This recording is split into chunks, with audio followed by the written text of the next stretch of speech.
अंतर्राष्ट्रीय राजनीति में एक स्थायी सत्य रहा है कि जो व्यापारिक मार्गों को कंट्रोल करता है वही इतिहास की दिशा तय करता है।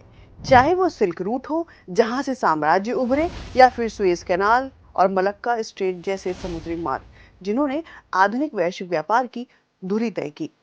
और इतिहास बार बार हमें यही सिखाता है कि मार्ग ही शक्ति का आधार होते हैं। और आज इसी ऐतिहासिक परंपरा का आधुनिक रूप हमें दिखाई दे रहा है मिडिल ईस्ट के एक छोटे से समुद्री रास्ते में, यानी स्ट्रेट ऑफ हॉर्मुज में। जरा आज की इस स्थिति को समझिए। उधर अमेरिका की नौसेना चेतावनी दे रही है कि इस इलाके में माइंस का खतरा अभी पूरी तरह खत्म नहीं हुआ है। कई जहाज अब भी बाहर इंतजार कर रहे हैं और इसका असर सिर्फ समुद्र तक सीमित नहीं रहा। कल जैसे ही इसके रीओपनिंग की खबर आई, ग्लोबल ऑयल प्राइसेस अचानक गिर गए, स्टॉक मार्केट उछल गया। यानी सिर्फ एक समुद्री रास्ते की स्थिति बदलने से पूरी दुनिया की इकोनॉमी रिएक्ट कर रही है। भारत जैसे देश भी चिंतित हैं। संयुक्त राष्ट्र में स्पष्ट कहा गया है कि कॉमर्शियल शिपिंग को टारगेट करना अस्वीकार्य है और सेफ नेविगेशन सुनिश्चित किया जाना चाहिए। और अब यहाँ एक गंभीर प्रश्न उठता है कि क्या सच में वैश्विक व्यवस्था इतनी संवेदनशील है कि एक समुद्री मार्ग बाधित हो और पूरी अर्थव्यवस्था ही हिल जाए? जवाब है हाँ, क्योंकि इतिहास बदल गया है लेकिन उसका आधार नहीं।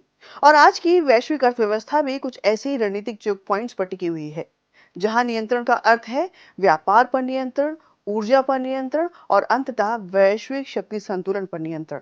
आज दुनिया का लगभग 80% व्यापार समुद्र के रास्ते होता है। उसमें कुछ जगह ऐसी है जहां पूरा ट्रैफिक एक संकरे रास्ते से गुजरता है।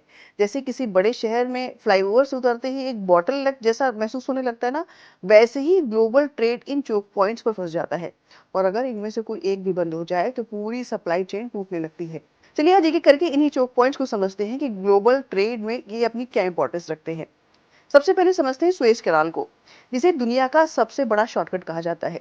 2021 में जब एक जहाज यहाँ फंस गया था, तो सिर्फ 6 दिनों में पूरी दुनिया की सप्लाई चेन ही हिल गई थी।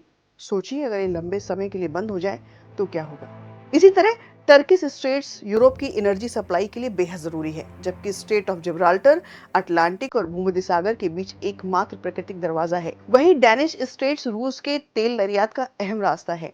अब अगर एशिया की बात करें तो स्ट्रेट ऑफ मलक्का को नजरअंदाज नहीं किया जा सकता। यहाँ से दुनिया का लगभग 40% व्यापार गुजरता है और चीन का 80% तेल भी इसी रास्ते से आता है। यानी अगर ये रास्ता बंद हुआ तो एशिया की अर्थव्यवस्था लगभग रुक जाएगी। और अब आते हैं ताइवान स्ट्रेट पर, जो सिर्फ एक समुद्री रास्ता नहीं बल्कि टेक्नोलॉजी की दुनिया की लाइफलाइन है। यहाँ से दुनिया का बड़ा हिस्सा कंटेनर ट्रैफिक और सेमीकंडक्टर सप्लाई गुजरती है। अगर यहाँ संघर्ष बढ़ता है तो मोबाइल, लैपटॉप और पूरी टेक इंडस्ट्री पर असर पड़ेगा। इसके अलावा पनामा कैनाल अमेरिका के व्यापार की रीढ़ है, जो अटलांटिक और प्रशांत महासागर को जोड़ती है। और जब बाकी रास्ते बाधित हो जाते हैं तो जहाजों को मजबूरन केप ऑफ गुड होप के लंबे और महंगे रास्ते से गुजरना पड़ता है।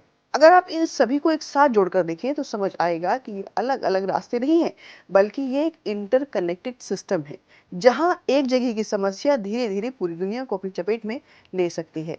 और अब वापस हॉर्मुज पर आते हैं। ये सिर्फ एक समुद्री रास्ता नहीं है, ये दुनिया की एनर्जी सप्लाई की सबसे बड़ी आर्टरी है। जियोपॉलिटिकल एक्सपर्ट्स आज एक बड़े खतरे की भी संभावना जता रहे हैं। उनका कहना है कि अगर हॉर्मुज के बाद दूसरे चोक पॉइंट्स टारगेट हुए तो क्या होगा। मान लीजिए बाब अल मंदेब की ही बात करें तो बाब अल मंदेब जो लाल सागर को हिंद महासागर से जोड़ता है, और अभी हाल ही में ये चेतावनी भी सामने आई कि अगर तनाव बढ़ा तो वे इसे भी बंद कर सकते हैं। सोचिए अगर हॉर्मुज के बाद बाब अल मंदेब दोनों प्रभावित हो गए तो एशिया और यूरोप के बीच सीधा समुद्री संपर्क लगभग खत्म हो जाएगा। फिर जहाजों को मजबूरन अफ्रीका का लंबा चक्कर लगाना पड़ेगा, जिसका मतलब है ज्यादा समय तो ज्यादा लागत और सीधा असर आपकी जेब पर।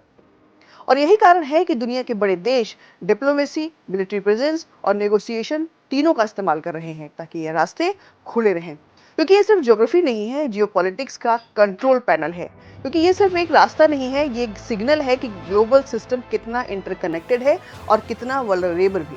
तो कुल मिलाकर दुनिया सिर्फ जमीन पर खींची गई सीमाओं से नहीं चलती, असल में दुनिया चलती है इन छोटे छोटे समुद्री रास्तों से, जो नक्शे पर भले ही पतली लाइन जैसे दिखते हैं लेकिन असल में यही है ग्लोबल इकोनॉमी की असली नसें। और अगर ये नसें ब्लॉक हो गई तो असर सिर्फ तेल तक सीमित नहीं रहेगा, बल्कि पूरी दुनिया को एक साथ इकोनॉमिक शॉक लग सकता है।